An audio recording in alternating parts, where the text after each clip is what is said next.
Good evening, everybody. It's the 18th of June, a rainy night here in Taupo. Hope everybody's having a great time. Sorry it's been a while since I've actually done a video. Been a bit busy and work and everything else. 3 weekends now of having some work, which is great. Last weekend definitely a lot less than the weekends before. So I think people are starting to get back to normality. And definitely the first 2 weekends we had a huge rush, almost oversupplied in the go-karts here, but it certainly got back to normal now. So interesting to see what happens in the future. Tonight I want to talk about a few things. Talk about the wage subsidy coming to an end soon, and explain a bit about that, and also about this these monuments and statues and histories being trying to be changed, and Black Lives Matter and stuff. So it should hopefully be quite interesting for everybody. All right. So the first thing is the wage subsidy. We have our main wage subsidy finished a week or so ago, depending on when you took it out. Obviously some are still running because you didn't have to take it out straight away, and some took a few more weeks to get going. And then, so now once that's finished, you can then reapply, if you qualify of course, for the extension for 8 weeks. Now just on that, I mean, if you're like me, you'll be a lot of businesses that have actually had a rush since after lockdown, because obviously everybody's been tied up at home. They've actually maybe even accumulated a bit of money because they had nothing to spend it on, and everybody just wanted to, get out and enjoy themselves for a while. And so we've certainly had a huge rush here, and I'm sure a lot of other businesses have as well. I don't think it's going to be last, and the problem is, of course, is that when we do the subsidy, which we probably all desperately need, is that if you look at your income, it has to be at least 40% down on what you did this time last year. And so that becomes a bit of a problem, because of course some businesses did actually more because of all the rush out there. So, but just remember, for those of you who are in business and are trying to make that work, you don't have to do it straight away. You've got, I think, until the end of September to put your application in for your next round.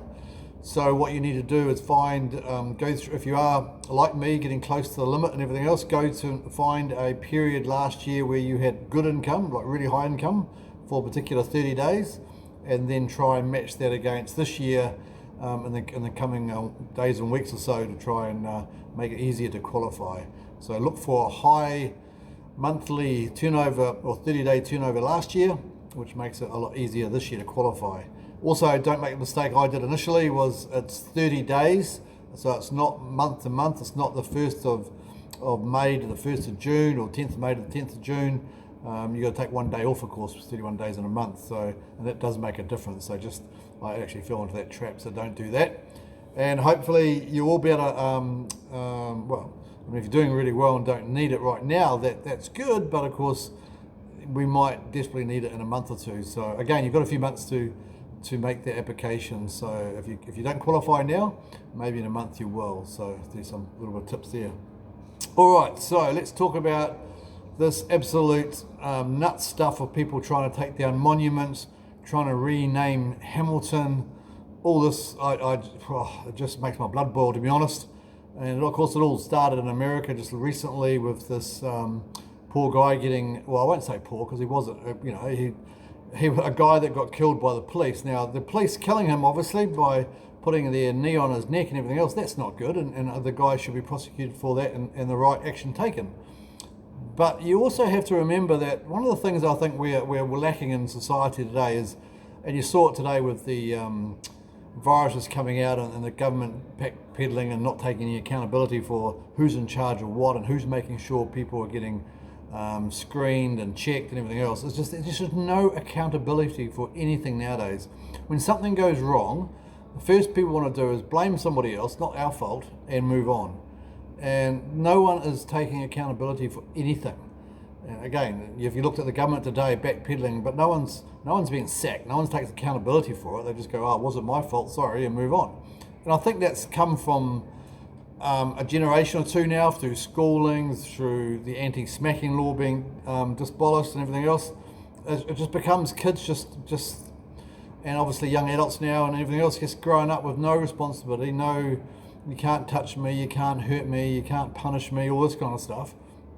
And it does lead to a society where everything else is that problem, but not themselves. Now, something that I've probably always known, but learnt more so recently, is that even when we have bad stuff happen to us for whatever reason, we can actually, if we look hard enough, we can look at what actions we took in our lives to help that situation occur. And you get some bad luck stuff, like get cancer or whatever. I mean, that's just bad luck and everything else. But the majority of bad stuff that happens to us, if you look deep enough and honestly enough, you can probably say that I contributed a lot towards that, or I could have changed something along the way to actually prevent that. And that's taking accountability for yourself. Now, this guy in America, Floyd, I think his name was, that got killed by the cops, obviously, which is bad. But again, why were the cops having him in the first place? I mean, you go look at his history, and he's been had up for selling drugs, for burglary. I mean, he's a badass. And so, when you are breaking the law, and then something happens to you because the cops arrest you, why it's not good, and we certainly don't condone that, and it's not good to have, and I'm sure the cops will be punished for it. You got to take responsibility for your own actions. If you break the law and then by doing so get yourself into some other trouble, that is your fault. It's not our fault. Just don't break the law. That would help, yeah. And it's just crazy. And then you have these people that jump on the bandwagon and say that we have to take down monuments that may have caused something in history that now we don't like. People forget that you can't judge past history on today's standards. So what happened 100 years ago and what was acceptable 100 years ago, it might not be acceptable today.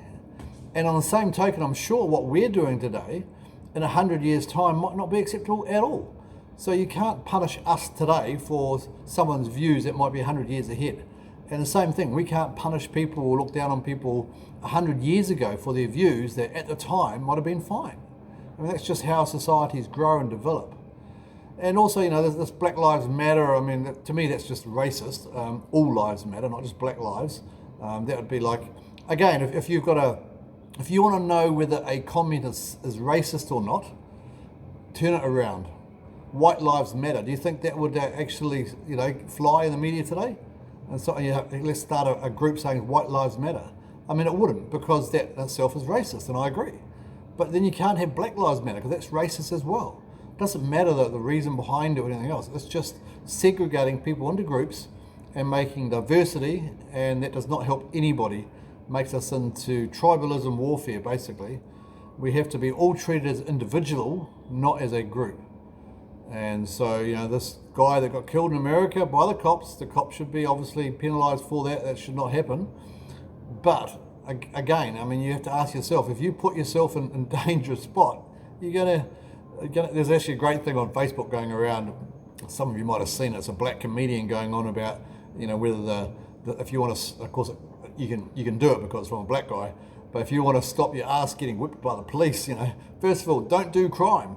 And it's funny and hilarious. I find it funny, but it's so true. I mean, if you do bad shit, don't then complain because you get some kind of in bad trouble. I mean, that goes to all our life, the way we do things and everything else.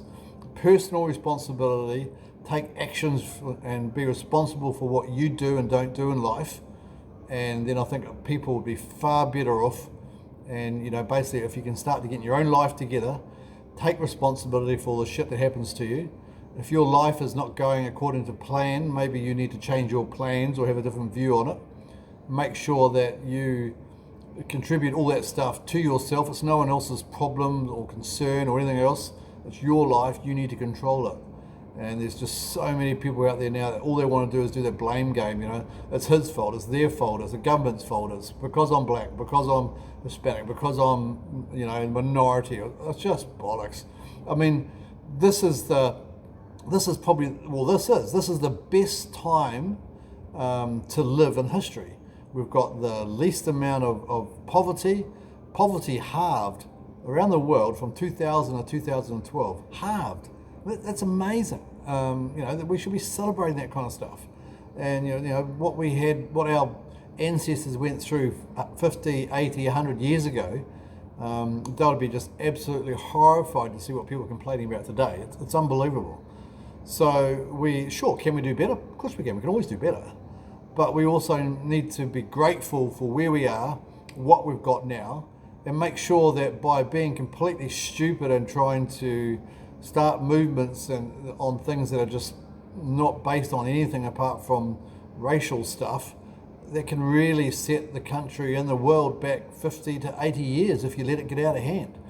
So I'm hoping that the politicians, some of you out there will speak out about all this bullshit and basically stop the stuff before it gets out of hand, because if you don't, next thing there'll be every name changed, there'll be stuff taken out of museums, there'll be all that kind of stuff. History will be rewritten, not correctly of course, because it's only be written on the nice stuff and or the stuff that they want to say, not what actually did happen. And that's bad, because you imagine your grandkids growing up and trying to find out what actually happened, and to find out that actually all that stuff's gone. It's not there. You've got no idea. We're supposed to learn from history, the good and the bad, so that we can learn from it, try not to repeat its mistakes, and move on. But this kind of stuff that's happening around the world now, this leads to communism going bad. It leads to identity politics, where if you don't like somebody, you don't like someone's views, you call them a racist, a homophobe, bigot, and then the cockroaches, and you become like Nazis, and you can just say the cockroaches, the Jews don't matter, and we can kill them. And that's where that stuff leads. And people just need to learn a bit of history to see where this kind of rhetoric's going. It's not good. It's not helpful. It's not going to make the world a better place in any way. And we need to stop it now and move on, really. But until we actually have a voice, these radical leftists will carry on and just get more and more radical, because they're getting away with it. I mean, they can pull over a statue in mid-daylight in front of the cops and get away with it. I mean, ridiculous. So, we need to put our foot down and stop this stuff before it gets too out of hand. Anyway, that's my rant for the day. So we'll get back soon. Like and subscribe, and we'll see what we're going to be talking about soon. Thank you very much. Bye.